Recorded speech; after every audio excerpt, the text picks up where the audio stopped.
everyone. My name is Nurit. Today, me and my teammates Kushali, Yash, and Emmeline are presenting on repetitive strain injuries.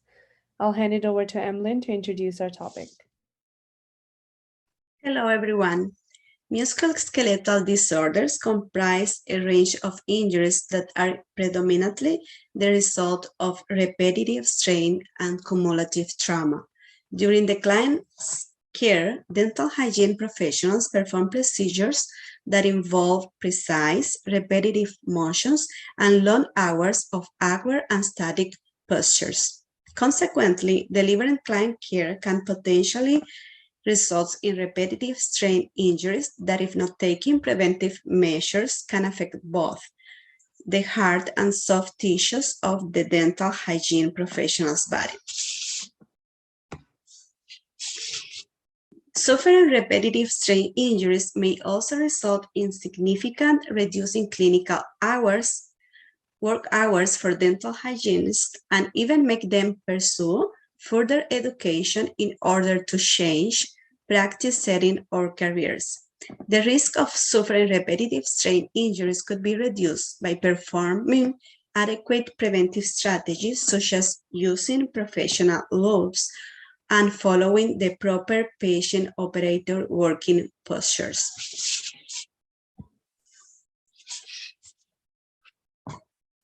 A repetitive movement job analysis studies determine that not only dental hygiene instrumentations require excellent hand-eye coordination and is highly repetitive, but also that dental hygienists often conduct more than 30 strokes per minute, thus increasing their risk for muscle strain.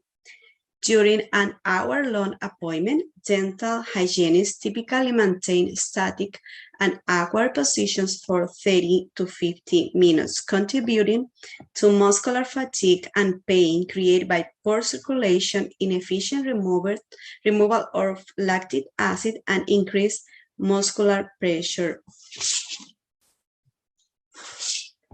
For this dental hygiene specialty seminar, our group will focus on find evidence-based information that answer the PICO question we formulate. So, the PICO question for our group was that for dental hygiene professionals, will the use of loops as an adjunct to properly following patient operator working postures be more effective in preventing repetitive strain injuries? To answer our question, these are the few resources that we used. The first resource used by our team was a cross sectional study involving 400 dental students and dentists in 4 dental colleges in Jeddah, Saudi Arabia. Data gathering was conducted using a questionnaire that was composed of 4 sections: demographic, magnification devices usage, attitude toward dental loops, and the Nordic questionnaire was to assess musculoskeletal disorders. The results were that there was better comfort in vision and improved work accuracy. However, the disadvantages for loops were the price and difficulty in vision measurement. But there was a significant relationship between the use of dental loops and lowered levels of reported discomfort in the lower back, neck, shoulders, elbows, upper back, and feet. So basically, the study said that the use of loops reduced MSD discomfort in comparison to those who did not use the loops.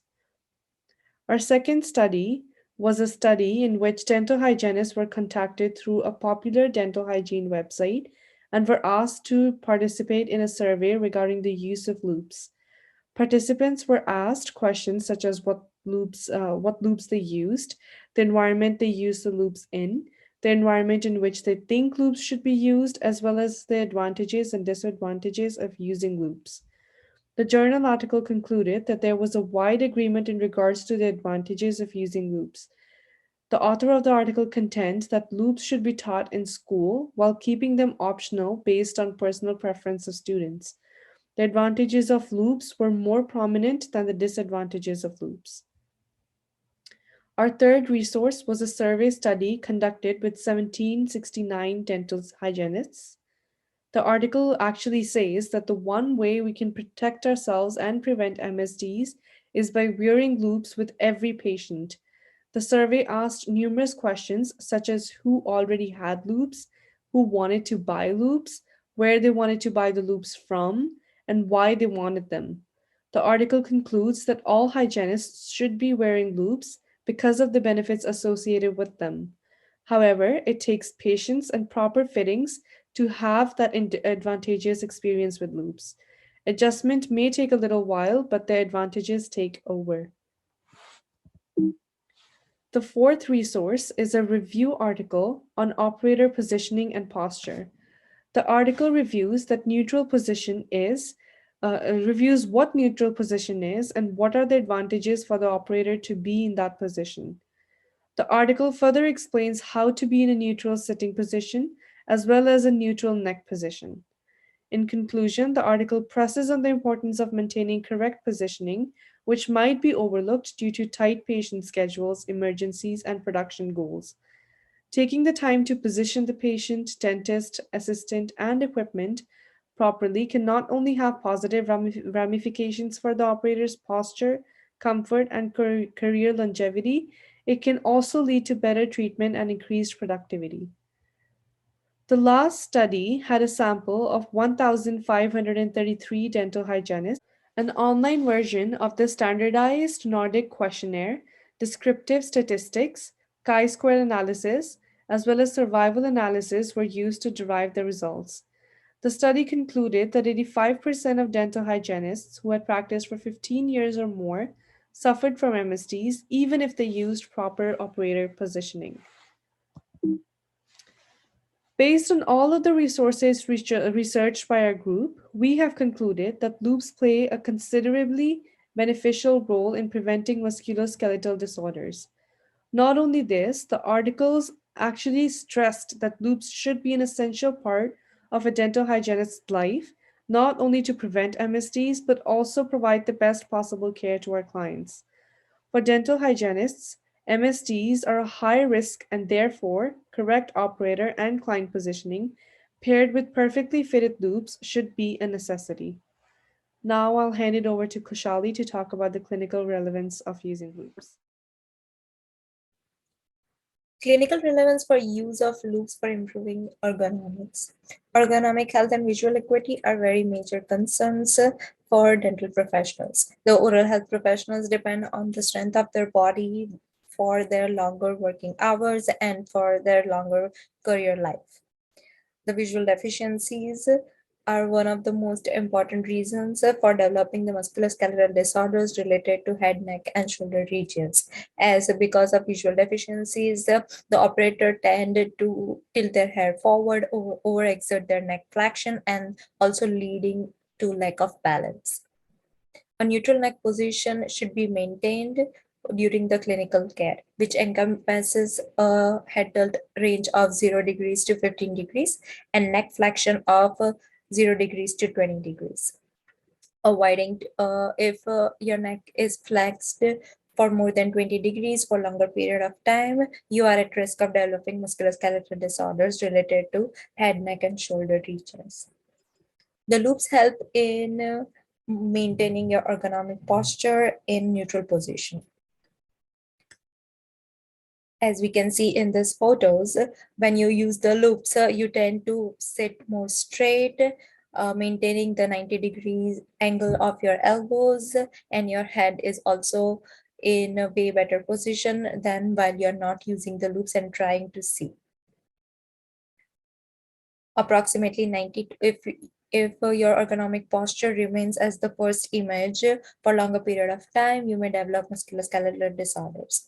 Approximately 92% of dental professionals report symptoms in at least one anatomical region within 1 year, with dental hygienists being the group that is most affected.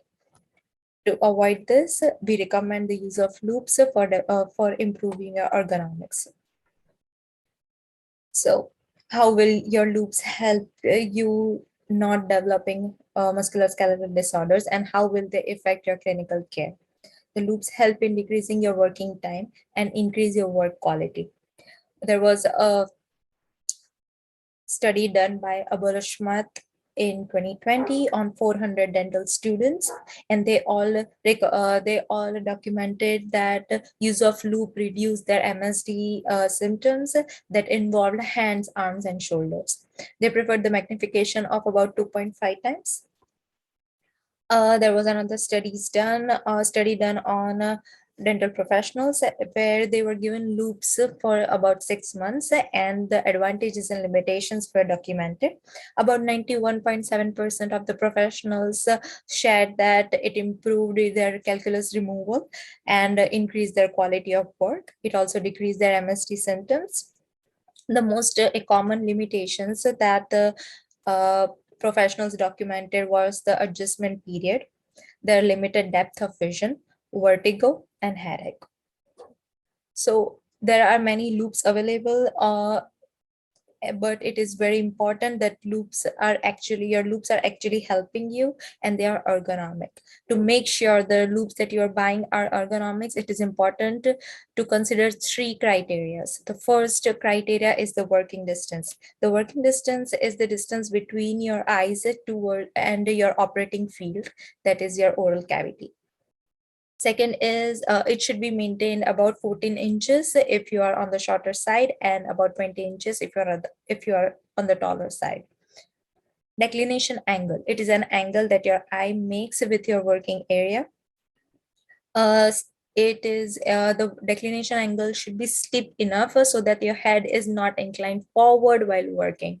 If your declination angle is not steep enough, you will tend to lean forward to get a better look, and it is also one of the visual deficiencies that we talked about before. Moreover, it will not actually help you but aid in developing your musculoskeletal disorder. The frame size. The larger the frame size is better. Frame size also help the lenses to be steeped downwards and help you maintain your declination angle. Hence, the larger frame size are recommended.